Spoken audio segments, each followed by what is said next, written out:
ఒకరోజు నా గురించి నీకు చెప్తాను. అది కేవలం కథ కాదు, ఒక నిశ్శబ్ద పోరాటం. ఎవ్వరికీ కనిపించని యుద్ధం. బయటికి చూస్తే అదే నవ్వు, అదే ప్రశాంతత. నేను బానే ఉన్నాను అని నమ్మించే మొండితనం. కాని లోపల ప్రతిరోజూ నన్ను నేనే ఓడించుకుంటూ ముక్కలైన నా ధైర్యాన్ని ఏరుకుని మళ్లీ నిలబడటం.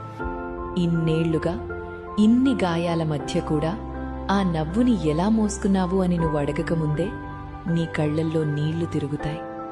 అప్పుడు నేను చెప్పేది ఒక్కటే, నవ్వంటే కేవలం సంతోషం కాదు, అదొక తిరుగుబాటు. నొప్పి చంపేస్తున్నా సరే తల ఎత్తి నడవడం, అంతా శూన్యమైనా మళ్లీ ప్రాణం పోసుకుని రావడం, అదే నిజమైన ధైర్యం. లైఫ్ మనల్ని సున్నితంగా ఉంచదు, అది మనల్ని బలంగా మారుస్తుంది. అందుకే నీ కథ